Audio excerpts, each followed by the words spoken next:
ఆంధ్రప్రదేశ్ ప్రభుత్వం ఇటీవలే యువతలో క్రీడా స్ఫూర్తిని పెంపొందించడానికి, మంచి క్రీడాకారుల్ని తయారు చేయడానికి ఆడుదాం ఆంధ్ర అనే ఒక కార్యక్రమాన్ని పెద్ద ఎత్తున నిర్వహించింది.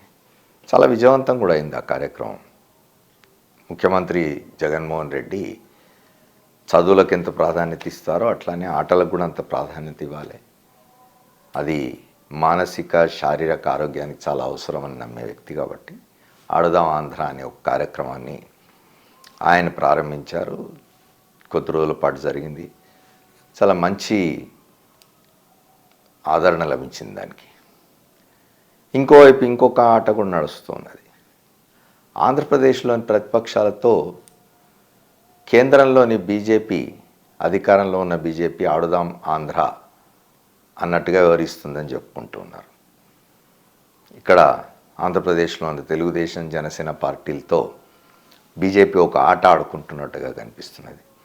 తాజాగా ఇప్పుడో అప్పుడో ఇంకాసేపట్టుకో ఇవాళ సాయంత్రానికో రాత్రికో పొత్తులు ఫైనలైజ్ అవుతాయని చెప్పి తెలుగుదేశం పార్టీ, దాని అధినేత చంద్రబాబు నాయుడు ఓవైపు ఢిల్లీ వైపు చూస్తూ ఉన్నారు, మరోవైపు యాగాలు చేస్తూ ఉన్నారు. ఆయన ఈ మధ్యనే ఢిల్లీ వెళ్ళొచ్చినారు.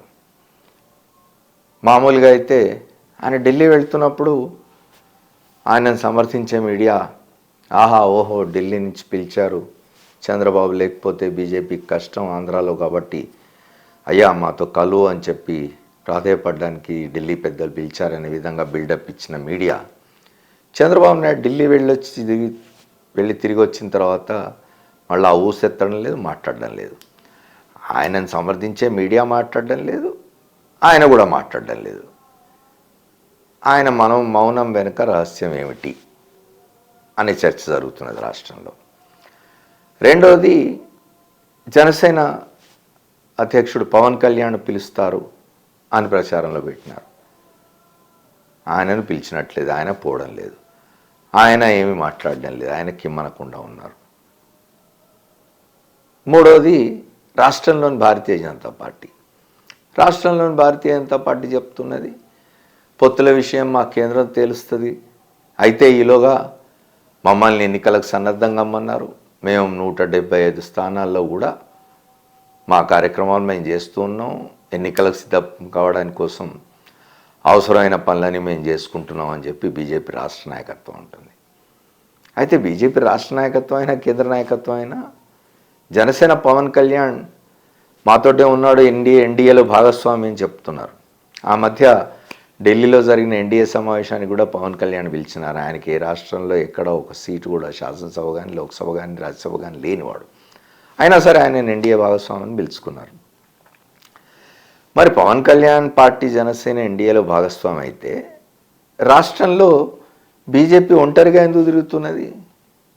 పవన్ కళ్యాణ్ బీజేపీ నాయకులు కలిసి కదా 170 స్థానాల్లో తిరిగి ఎన్నికల ప్రచారం నిర్వహించాలి, ఎన్నికల కోసం ఏర్పాట్లు చేసుకోవాలి, ఎన్నికల కార్యక్రమాలను ముందు తీసుకోవాలి. అవేం జరగడం లేదు. ఇంత గందరగోళం ఉన్నది. పవన్ కళ్యాణ్ కూడా ఏమిటి రేపు బీజేపీ నిజంగా 3 పార్టీలు కలిసి పోటీ చేద్దామంటదా, లేక నూరా మనిద్దరమే చేద్దామంటదా, లేదా తనని టీడీపీకి వదిలేస్తుందా అనేది కూడా అర్థం కాని స్థితిలో ఉన్నాడు. ఆయనకు సంబంధించిన మాత్రం నిన్న ఆయన సమక్షంలోనే ఇటీవలే జనసేనలో చేరిన సీనియర్ కాంగ్రెస్ నాయకుడు కొణతాల రామకృష్ణ ఆయన పవన్ సమక్షంలోనే మాట్లాడుతూ మాకు 300 సీట్లు మేము తీసుకుంటాం తప్పనిసరిగా అంటున్నాడు. 300 సీట్లు అంటే 58 స్థానాలు. తెలుగుదేశం పార్టీ ఆ 58 స్థానాలు ఇవ్వడానికి సిద్ధంగా ఉన్నదా, లేదా ఇంకోటి అమిత్ షా ఇంకేదో ప్రతిపాదన చేసినారంటున్నారు 4:2:1 అని.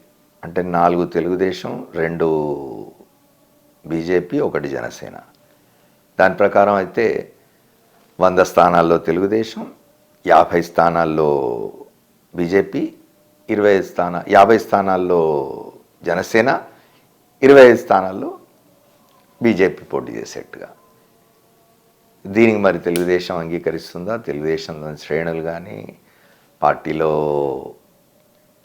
టికెట్లు ఆశిస్తున్న నాయకులు కానీ మొన్ననో గోరంట్ల బుచ్చయ్య చౌదరి చెప్పినారు, ప్రస్తుతం ఉన్న సిట్టింగ్ ఎమ్మెల్యేలందరూ వాళ్ళ స్థానాల్లోనే పోటీ చేస్తారు, నేను రాజమండ్రి నుంచే చేస్తున్నానని చెప్పినాడు ఆయన. ఇది పార్టీ నిర్ణయమైనా చంద్రబాబు గారి నిర్ణయమైనా అనేది ఎవరికి స్పష్టత లేదు.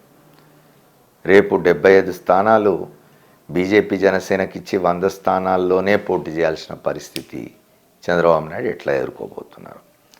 ఇగో ఇట్లాంటి ఒక గొప్ప గందరగోళ చిత్రం ప్రతిపక్ష కూటమిలో నెలకొని ఉన్నది. ఢిల్లీలో కూర్చున్న పెద్దలు ఆడదాం ఆంధ్ర ప్రతిపక్షంతో అన్నట్టుగా వివరిస్తూ ఉన్నారు. చూద్దాం. Thank you. మళ్ళీ కలుద్దాం.